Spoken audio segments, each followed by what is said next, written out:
Creo que ya estamos en contacto con el diputado provincial de Santa Fe, Carlos Delfrade. Carlos, muy buenas tardes.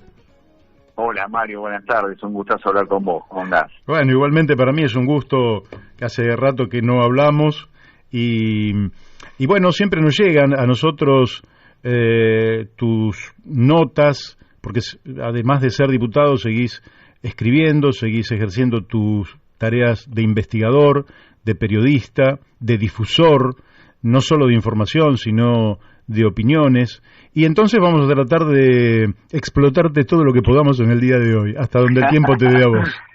Me parece bárbaro, muchas gracias Mario. Bueno, mira, nosotros llegamos básicamente al oeste del Gran Buenos Aires, también a la zona norte del Gran Buenos Aires, un poco a la capital federal, y aquí lo que más llega, y por eso yo puse en el flyer de hoy como tema central, aunque no va a ser el único que vayamos a tratar, el tema de la violencia en Rosario. Es decir, lo que impacta mucho en nuestra zona es observar que ha habido una enorme cantidad de crímenes a lo largo del año, que hace ya muchos años que estos crímenes se vienen repitiendo, que da la impresión de que hay mafias organizadas consolidadas y que pasa el tiempo y no terminan de desmantelarse. Y entonces alguien se pregunta, ¿qué pasa con la política? ¿Qué pasa con la justicia, con la policía, con los bancos, con las financieras, con los negocios inmobiliarios y todo aquello?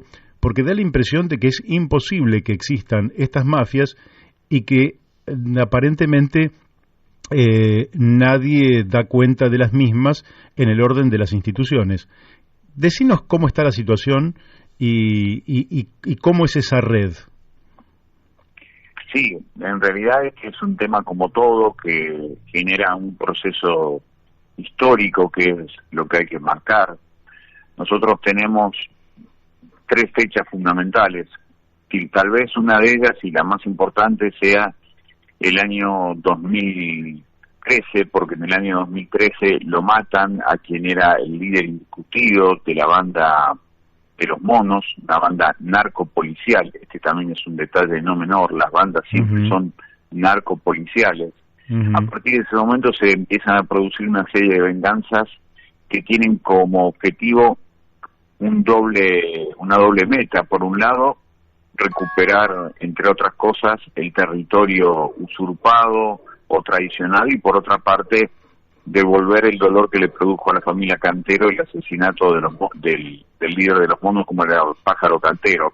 Ese año, en el 2013, se producen 264 homicidios en el departamento Rosario, la mayor tasa de homicidios de la Argentina, cuadruplicaba en aquel momento la tasa de homicidios de Rosario a la Argentina. Tremendo. Y eso marcó un hecho que hasta el día de hoy no se ha podido corregir, a mi entender, porque justamente la naturaleza de las bandas de narcomenudeo, de ser narcopoliciales, exige del poder político la limpieza de los micros de corrupción de la policía provincial. Y eso hasta el día de hoy no se pudo hacer porque pueden más, por ahora, los intereses mezquinos de los grandes partidos que lograr un acuerdo de por lo menos 5 puntos, entre otras cosas, para eliminar esos nichos de corrupción de la policía provincial. Mientras eso no se logre, tenemos a la policía provincial más preocupada por dar zonas liberadas que darle seguridad a nuestro pueblo. Y ese es, a mi entender,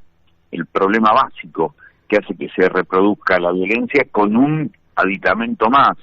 Pasan los años y lo que empezamos a ver es la facilidad con que se da otro de los grandes 5 negocios que tiene el capitalismo, que es el contrabando de armas, y que hacen que chicos muy pero muy jóvenes tengan un arma y con eso crean que puedan tirarle hoy a un negocio y pasar dentro de 2 semanas a cobrarle como contraprestación de la extorsión de no volver a tirar a cambio de dinero. Eso es impactante porque empieza a verse a muchos chicos muy pero muy jóvenes, Mario, con un material de armas sofisticado que parece ser internacional, lo cual nos vuelve a ese gran negocio del capitalismo que es el contrabando de armas, junto al otro que es el narcotráfico. Y después lo otro que vos decís, que para mí es fundamental, a los partidos grandes tradicionales les cuesta muchísimo hablar de lavado de dinero. Las cifras que tiene hoy la Argentina sobre lavado de dinero, investigación de lavado de dinero, son ridículas.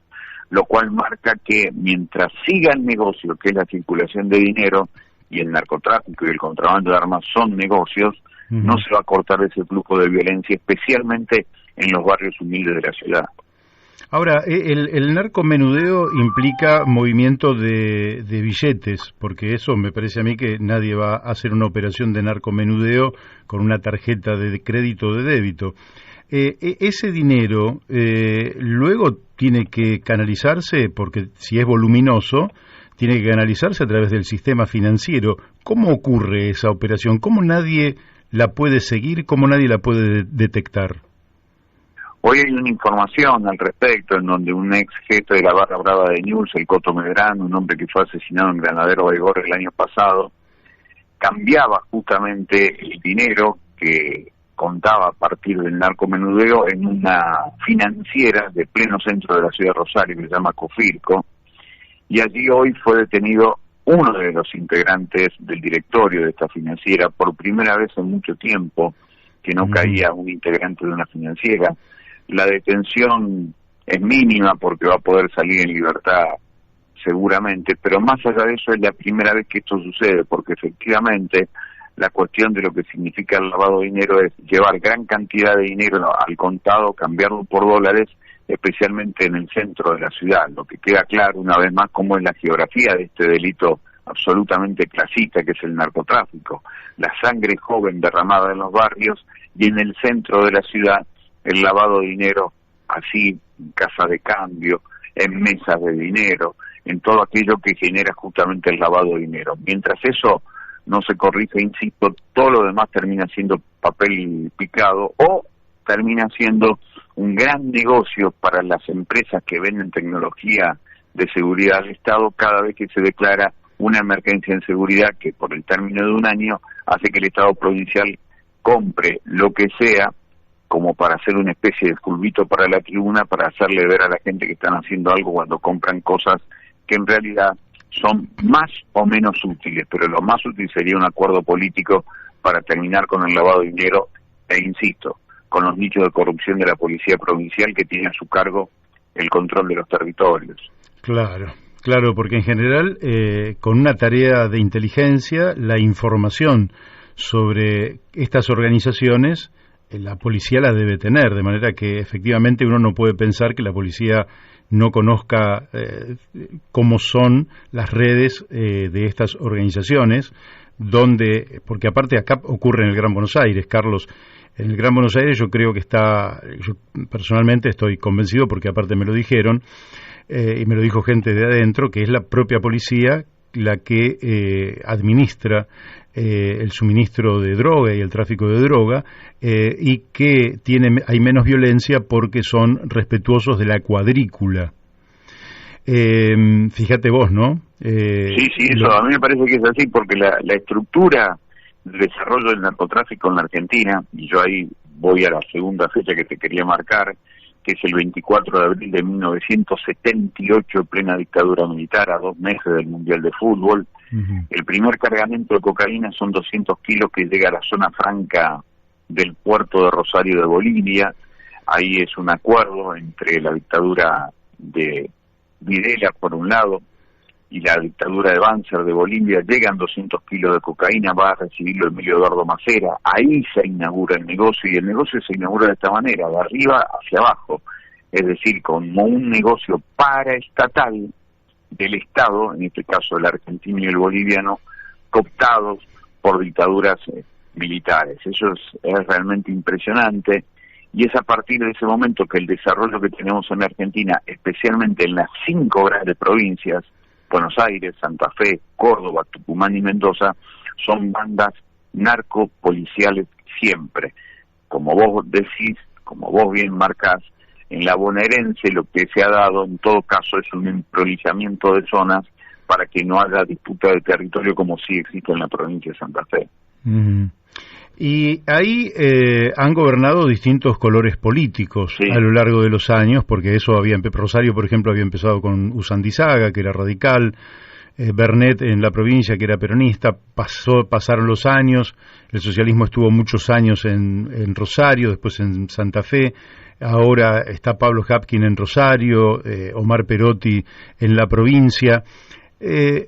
¿Cómo puede ser que en ningún momento puedan sentarse realmente las fuerzas políticas, es decir, vamos a sanear esto y vamos a ir a fondo y convocar a la población a ir realmente a una cruzada, por lo menos para desalentar o desarmar hasta donde se pueda toda esta organización delictiva? ¿Qué es lo que lleva a que el poder político no asuma este desafío? En primer lugar, una frase que aprendí de las familias víctimas de la inseguridad, a quienes le mataron un ser querido. Hace 3 semanas en la legislatura de la provincia de Santa Fe vinieron, y una frase de una mamá fue impresionante. Les decía a los partidos grandes: dejen de tirarse los muertos entre ustedes. Es impresionante la frase. Terrible. Y tiene la contundencia y la profundidad de la simpleza, porque efectivamente eso es lo que ocurre. Cuando un partido gobernante está y supuestamente debería resolver por sí solo, porque así lo marca la Constitución Nacional y la provincial, que el Ejecutivo solo se hace cargo de las fuerzas de seguridad, eso ha fracasado en la Argentina. Hoy que cumplimos 38 años de democracia, eso ha fracasado, se debe cambiar inmediatamente eso para no repetir el fracaso. Pero lo que sucede es que cuando un partido gobierna y supuestamente debe resolver el tema de la seguridad, las cifras de las víctimas terminan siendo usadas como una de las principales espadas políticas para restar votos y para ganar votos en las próximas elecciones. Eso ha ocurrido con el Frente Progresista, ha ocurrido ahora con el peronismo, y esa lucha absolutamente superficial, que no resuelve para nada lo que sucede con el dolor de nuestro pueblo, es lo que termina dinamitando cualquier tipo de puente de acercamiento entre las fuerzas políticas, y esa imposibilidad de ponernos de acuerdo, insisto, en 5 puntos estructurales entre todas las fuerzas políticas para que la gente algún día tenga un poco de tranquilidad para vivir, para ir y volver del trabajo, para ir y volver de la escuela, que es lo que realmente se requiere. Y te quiero, respecto a este tema, te hago la última pregunta. En realidad, en algún momento la acumulación de dinero tiene que manifestarse de alguna manera. Porque hay una vieja frase que, bueno, decía un viejo dirigente latinoamericano, que nadie roba para las futuras generaciones. Claro. Se roba, y de alguna manera lo que robé lo tengo que manifestar. O bien me compro un coche, una Ferrari, por decirlo brutalmente, o bien me hago una casa despamparante, o bien hago un edificio y blanqueo ese dinero.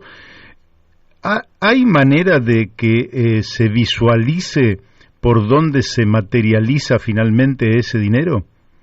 Sí, por las distintas vías que marcaste recién en tu ejemplo imaginario se ve.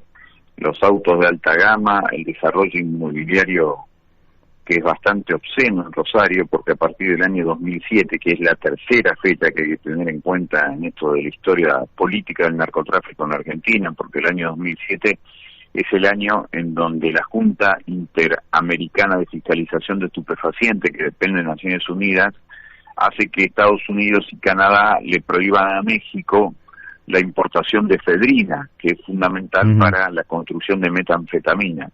Ese lugar lo ocupa la Argentina.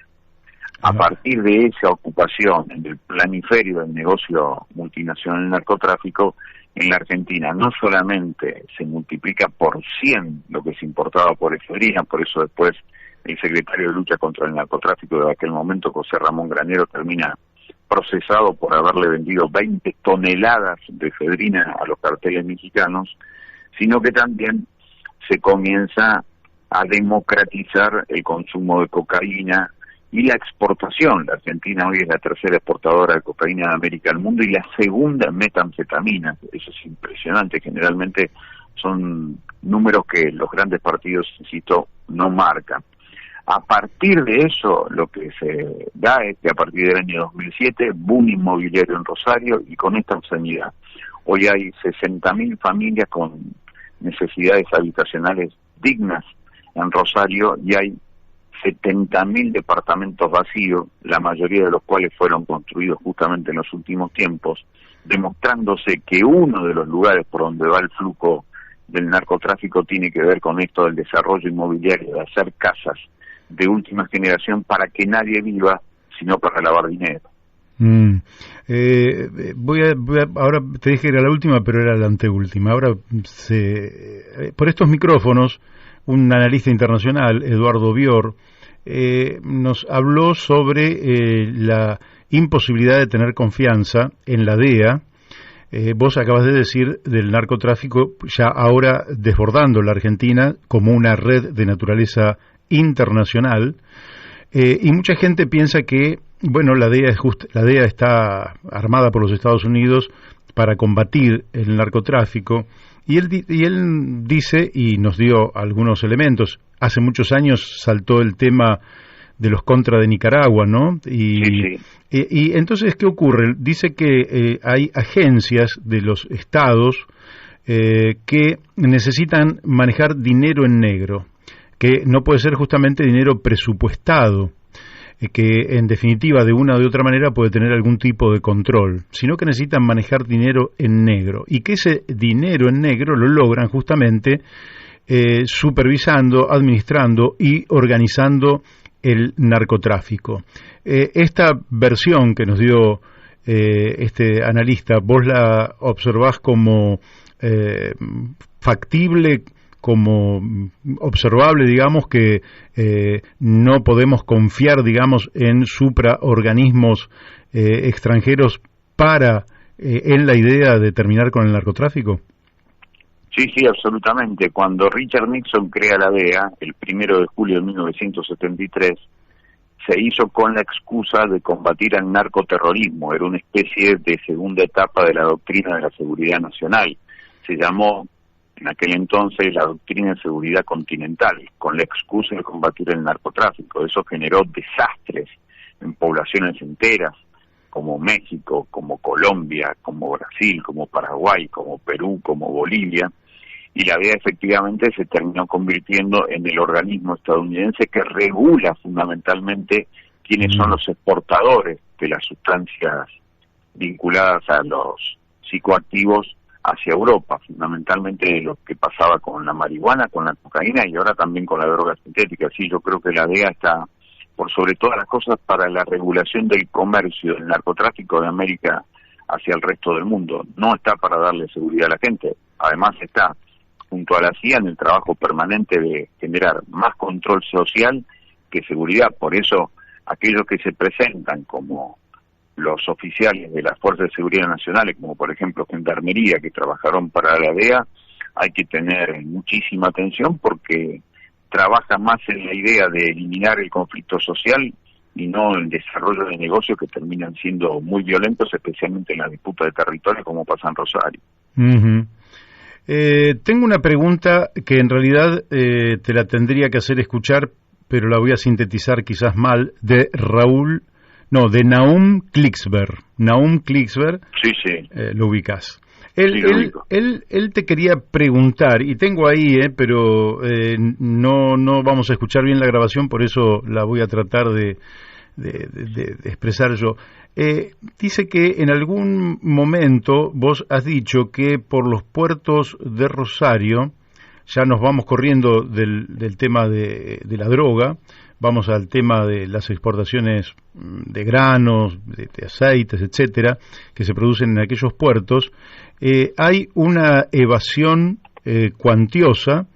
Él dice que también en este mismo sentido que lo has hecho vos, lo ha hecho Alcir Argumedo, lo han hecho desde la Federación Agraria y otros sectores. Y él habla de una cifra muy voluminosa, pero yo no quiero dar la cifra. ¿Vos podrías ratificar que efectivamente por la falta de control de nuestras exportaciones en los puertos, Argentina está perdiendo miles de millones de dólares que podría haber recaudado el Estado y que en definitiva podrían haber sido derivados lógicamente a las actividades propias del Estado? Sí, sin duda, porque incluso eso es lo que se ve con absoluta claridad en el caso de Vicentín, pero lo que se puede llegar a decir que, como se dice en el sector que más genera exportación en la Argentina, que es los 38 puertos que están sobre el río Paraná y sobre la ciudad histórica de San Lorenzo, por lo menos 1 de cada 3 barcos no termina nunca siendo revisado, con lo cual tenés ahí un 33% de evasión impositiva o de elusión, a lo cual también le tendrías que sumar lo que significa la sobrefacturación de importaciones, la subfacturación de exportaciones para pagar cada vez menos impuestos y en forma paralela hacer algo que es muy importante, marcar la vigencia de una de las 500 leyes que todavía están vigentes de la dictadura en el presente, hoy en el Día de la Democracia, pero también de los derechos humanos. Eso es fundamental tenerlo en cuenta. Hay 500 leyes vigentes de la dictadura, entre ellas la de inversiones extranjeras, sí, que prohíbe revisar las bodegas de los buques cuando están en tránsito por los ríos argentinos. Eso ha generado que, por ejemplo, en febrero de este año, 16 toneladas de cocaína han salido desde el río Paraná y fueron recién detectados en Europa. De eso hay muchísimos casos en la historia reciente. Y marca no solamente que las exportadoras solamente a declaración jurada dicen lo que exportan y lo que importan, sino que allí también van materias absolutamente ilegales. Nosotros tenemos un Estado bobo y cómplice, lo tenemos que convertir en un Estado inteligente y transparente, porque hoy más que nunca lo necesitamos por la enorme cantidad de familias empobrecidas que tiene la Argentina. Así que es fundamental para nosotros recuperar el control, la administración y la planificación del comercio exterior de granos.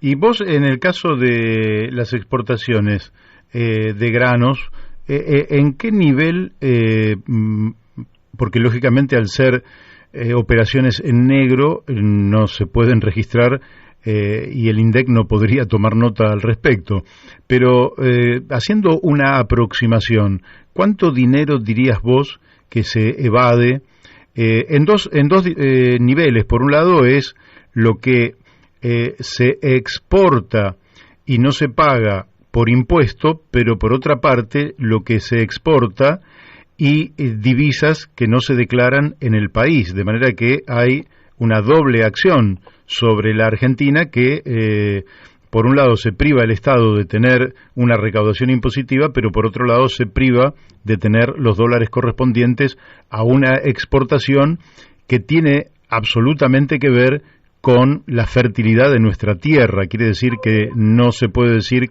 que sea una actividad individual privada, sino que está indisolublemente ligada a nuestro territorio y por tanto el Estado tiene todo el derecho del mundo a actuar en este sentido. ¿Cuánto dirías vos que es aproximadamente, o cuánto se dice que es esta evasión? Hay distintos cálculos. El que a mí me gusta decir, porque me parece que es el más serio de todos, es partiendo de esa base que es lo que se comenta de diferentes organismos acá en los puertos del Paraná, que si hay un 33% por lo menos de evasión sobre una exportación total que el año pasado fue de 50.000 millones de dólares, estamos hablando de por lo menos 15.000 millones de dólares que se van de la Argentina casi con seguridad. Eso es muy impactante. Alcira llegaba a ubicar esa cifra en 30.000 millones de dólares, pero lo cierto es que la cifra es igualmente monumental, porque después hay algo muy importante para mí, es una lucha histórica nuestra, que el artículo 126 de la Constitución Nacional, que se hizo durante el tiempo de lo que fue la guerra genocida contra el Paraguay, le impuso a las provincias desde entonces no cobrar derechos a las exportaciones. Eso es tremendo, porque por ejemplo, este año por la provincia de Santa Fe salieron 13.000 millones de dólares y no se cobró un peso, habiendo utilizado el aire, el agua, la tierra, la capacidad de la gente, los sistemas comunicacionales, la educación, todo de Santa Fe. No queda un peso, entonces nos queda después 800.000 personas por debajo de la línea de la pobreza. Así que esa discusión es muy fuerte. La cifra de por sí es muy grande, estamos hablando de entre 15.000 y 30.000 millones de dólares como mínimo, y hoy eso es un regalo inadmisible, porque termina siendo una bestialidad en medio del empobrecimiento que tenemos en nuestro pueblo. ¿Puede haber ahí triangulaciones con buques de bandera paraguaya o de otra nacionalidad. Claro, ahí en Paraguay pasa algo realmente extraño, porque Paraguay se termina convirtiendo de pronto en el segundo exportador de soja de América Latina, pero lo cierto es que ni siquiera tienen los puertos para hacerlo. Por eso yo digo que lo de Vicentín es muy claro, porque cuando nosotros estudiamos el funcionamiento de Vicentín Paraguay nos encontrábamos que solamente había 6 personas en una oficina en Vicentín Paraguay, que no había puerto. Entonces las miles de toneladas que Vicentín decía sacar por Paraguay, nunca las sacó por Paraguay. La hacía aparentar que salía por el Paraguay, era simplemente un asiento contable en una página digital. Esa monumental maniobra de falsificación genera además esta idea de que Paraguay se ha convertido en el segundo exportador de soja, lo cual no es verdad. Termina siendo maniobras fraudulentas para evitar el control del Estado. Claro. Y Vicentín, que en realidad, antes de la finalización del gobierno de Mauricio Macri, recibió créditos monumentales por parte del Banco Nación, y finalmente va a la quiebra, y ahora está en concurso, ¿verdad? Sí. El presidente dijo que en un momento que debía expropiarse, y hubo mucha gente, entre ellas yo, que respaldó esa postura. Después dio marcha atrás, después de un banderazo que se hizo a favor de Vicentín. ¿Cómo está la situación y vos cómo caracterizarías a ese grupo empresario? Es decir, tanto desde el punto de vista moral como desde el punto de vista del manejo financiero de la empresa. Vicentín se terminó convirtiendo, como siempre decimos nosotros, en el fugaducto del macrismo. El director de Vicentín, a través de 8 personas, con la complicidad del presidente del Banco de la Nación Argentina, en aquel momento Javier González Fraga, y el presidente del Banco Central de la República Argentina, Guido Sanleris, con el conocimiento absoluto del entonces presidente de la Nación, Mauricio Macri, permitió que Vicentín, entre noviembre del año 2019 y enero del 2020, sacara nada más y nada menos que 791 millones de dólares, que eran del pueblo argentino porque eran del Banco de la Nación Argentina, y lo sacaran a través de 8 cuentas personales de estos 8 directivos de Vicentín y fueron a parar a paraísos fiscales. Eso fue fuga de capitales, lavado de dinero, incumplimiento de deberes de funcionarios públicos. Por eso se abrieron 5 causas penales. Entre los que están procesados están justamente todos los integrantes del directorio del Banco de la Nación y del Banco Central durante el tiempo del macrismo, y hay ya por lo menos 14 integrantes del directorio de Vicentín que también están procesados por distintos delitos de estafa. Con lo cual, evidentemente, Vicentín fue al macrismo lo que en su momento fue el escándalo de las carnes a la década infame. Es decir, la colonización del Estado al servicio de intereses privados para generar, entre otras cosas, el enriquecimiento de capitales financieros y el empobrecimiento del pueblo trabajador. Eso es lo que ha generado Vicentín. Hoy ese concurso preventivo de acreedores está preñado de una de las mentiras madres, que es hacernos creer que Vicentín es solamente una empresa cuando en realidad es un ecosistema de 33 empresas. Y cuando eso se caiga, posiblemente sea tarde, porque eso ya va a estar en manos extranjeras, especialmente del grupo Glencore, que ahora se llama Viterra, y que se va a quedar una vez más con gran parte del comercio exterior argentino de granos, que sigue siendo la principal arteria por el cual se alimenta el corazón de la economía argentina. Por eso es tan importante que avancen las causas penales sobre el caso Vicentín, para que, entre otras cosas, recuperemos ese dinero que se robaron y que lo enviaron a paraísos fiscales. Y se discutió mucho de que Vicentín podría haber sido en manos del Estado y con una gestión social, podría haber sido una empresa testigo a partir de la cual el país supiera mucho más sobre el manejo de las exportaciones en la Argentina. ¿Vos creés que todavía esta tesis es válida, que Vicentín podría transformarse en lugar de pasarla a manos extranjeras en una empresa testigo en manos de la nación argentina?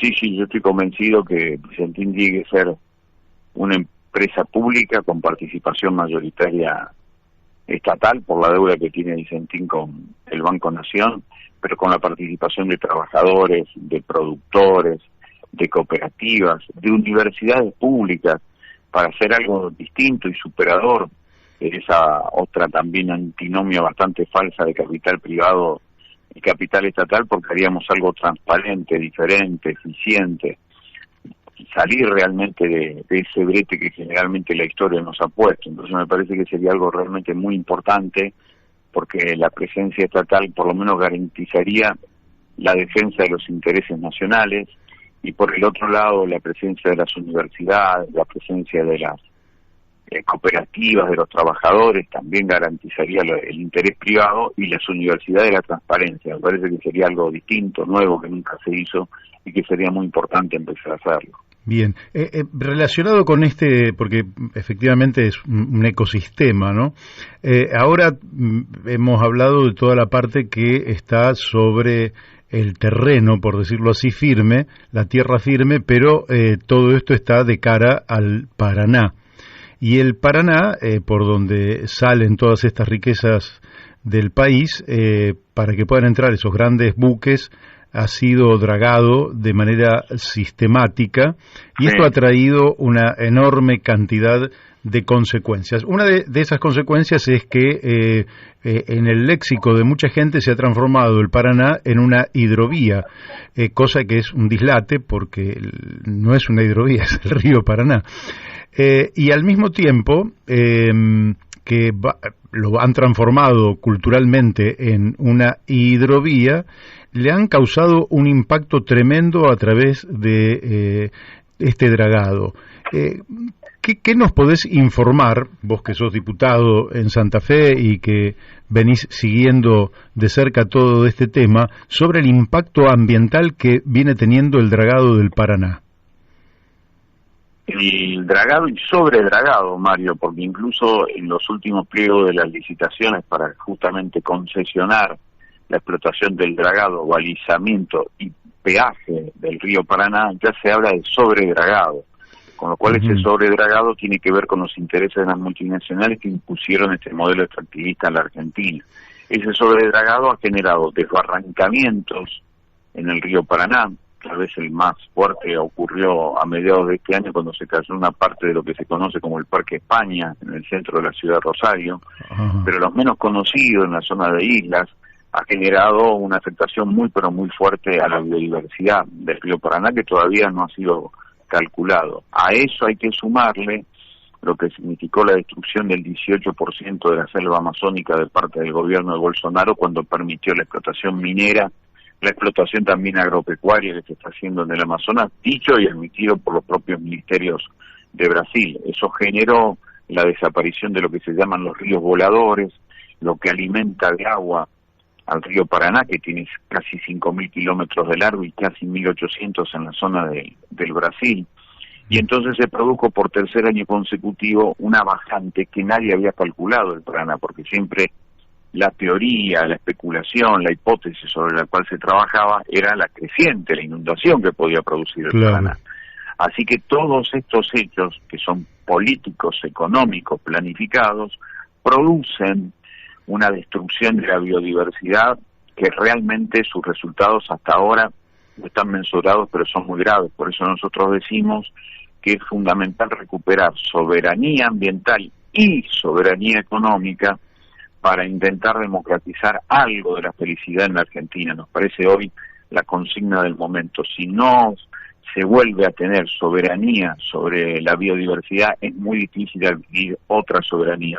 Y eso es lo que está diciendo hoy el sobredragado al cual fue sometido el Paraná, especialmente a partir de 1995, cuando el menemato produce la privatización del servicio de dragado, balizamiento y peaje. Te hago las dos últimas preguntas porque el tiempo se nos ha ido y hemos hecho abuso de tu paciencia. Así Espero que no haya sido aburrido para la gente. No, para mí, yo creo que no, al contrario, ha sido más que interesante. Te quiero preguntar por los humedales, es decir, que hay una ley de humedales, pero han pasado cosas con los humedales, desde incendios a...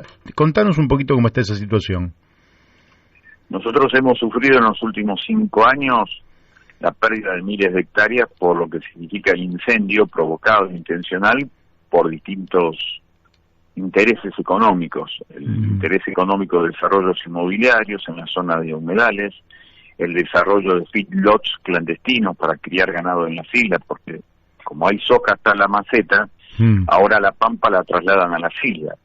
Entonces los feedlots clandestinos aparecen allí, y después aparecen todos otros emprendimientos de intereses económicos bárbaros, que son insisto, de cuestiones inmobiliarias a situaciones vinculadas con el ganado o la explotación sinceramente vinculada únicamente a la cuestión de justamente ese sojalismo exacerbado de lo que hablábamos. Así que me parece que esos temas están marcando una vez más, por un lado, el problema de jurisdicciones federales, porque cada provincia tiene una determinada jurisdicción sobre los humedales, y este tema obliga a pensar que ya quedó viejo ese sistema de jurisdicciones, que ya hay cuestiones que son absolutamente regionales, entre otras el cuidado de los humedales, y que más allá de que no sea la jurisdicción de determinada justicia federal, de determinada provincia o de determinada justicia provincial, ya hay que trabajar hasta donde se puedan, pero de forma absolutamente relacionada y coordinada para justamente evitar los incendios y penalizar al que incendia intencionalmente eso, como en su momento generó una modificación de la ley forestal España hace algunos años atrás, para que durante 50 años no se explote por ningún tipo de interés comercial el lugar en donde antes había sido incendiado. Eso lo debemos hacer ley, tanto en cada una de las provincias como a nivel nacional. Bien, y entonces la última que tiene que ver con la contaminación del Paraná. Te quería preguntar, y voy a aprovechar, porque ya ahora sí no te voy a hacer más preguntas, entonces te tiro dos en una, que tiene que ver con la situación de las fumigaciones, es decir, cómo está la situación te pregunto por la contaminación del Paraná y al mismo tiempo que me des tu opinión o la situación concreta en la cual está el tema de las fumigaciones. En la provincia de Buenos Aires hay una lucha muy intensa porque no se respetan las distancias respecto de escuelas, respecto de cascos urbanos, y realmente las fumigaciones están causando daños en la salud que en algunos casos son absolutamente irreparables, y quería preguntarte qué sabes sobre esta situación en Santa Fe también. Y con esto ya no te pregunto más por hoy. La contaminación en el río Paraná ha quedado también al descubierto con la bajante. Nosotros en agosto hicimos primero una serie de imágenes a través de una avioneta que contratamos para mostrar cómo había efluentes de las grandes empresas, la mayoría multinacionales, que tiran cualquier tipo de basura sobre el Paraná. Eso se veía con una especie de paleta multicolor que sobre el agua marrón del Paraná dibujaban verdes, amarillos, rojos, azules profundos, y eso eran las demostraciones claras de que había sustancias tóxicas que van al Paraná. Después, en octubre, hicimos esa recorrida, pero ya a través de un bote, y ahí se pudo detectar que había por lo menos 100 caños que tiraban basura al río Paraná, distintas sustancias tóxicas, 75 de los cuales eran vertimientos industriales y 25 cloacales. Allí realmente la contaminación es seria y grande. Esto no es actual. En 1987 alguna vez estaba trabajando lo que se llamaba la Comisión Intermunicipal de Medio Ambiente, en donde se había hecho un informe sobre todas las sustancias tóxicas que se tiraban al Paraná. O sea que del 87 hasta acá hay una gran impunidad de parte de las multinacionales sobre lo que significa cómo se afecta el río Paraná con la contaminación. Y después lo de los agrotóxicos, para nosotros es vital. Ya hemos presentado 3 veces un proyecto de ley de agrotóxicos en la provincia, no hay también a nivel nacional, pero esto tiene que ver con la subordinación de la biodiversidad a lo que significan los intereses del modelo extractivista. Para hacerlo más claro y más contundente, en el altar de la vida cotidiana está el dios dinero, y absolutamente subordinado a ese dios todo lo que tiene que ver con el cuidado del ambiente y la salud. Por eso la gente se sigue enfermando y se sigue muriendo como consecuencia de la democratización del veneno. Aumentó un 1000% la circulación de los venenos en Argentina, mientras que la superficie de soja ha aumentado en un 60%. Eso es impactante, es decir, más veneno para apurar la producción, y eso es lo que hace que después interese poco y nada legislar sobre los límites. Al revés, ahora que hay legislaciones locales sobre la cuestión de la fumigación, vemos que se achican los márgenes. Hay incluso legislaciones que hablan de poder fumigar a 20 metros de los cascos urbanos, lo cual es una barbaridad. Qué locura, qué locura. Bueno, Carlos, de mi parte te agradezco muchísimo la amabilidad que has tenido de prestarnos todo este tiempo, y lógicamente que por hoy te voy a desear felices fiestas, que recibas muy bien el año próximo, y seguramente dentro de un tiempo te volveremos a molestar porque nos quedaron unas cuantas preguntas en el tintero. Dale, muchísimas gracias, Mario, un abrazo muy grande y gracias por esta deferencia. Fuerte abrazo, gracias. Chau. Bueno, hemos hablado con el diputado provincial, periodista, escritor, con muchísimos artículos, con muchísimos libros, Carlos Delfrade, un viejo conocido que para mí es un gusto, es un placer poder entrevistarlo, un estudioso, un investigador, y que cada una de las cosas que usted escuchó no son comentarios que no tienen fundamento, sino que todo se mueve a través de pruebas concretas con las cuales, lógicamente, luego se actúa correctamente en política, y actuar correctamente en política es actuar en función del bien común y no justamente, como decía Carlos, para la concentración del dinero en muy poquitas manos en esta Argentina cada día más contaminada, más saqueada y más injusta.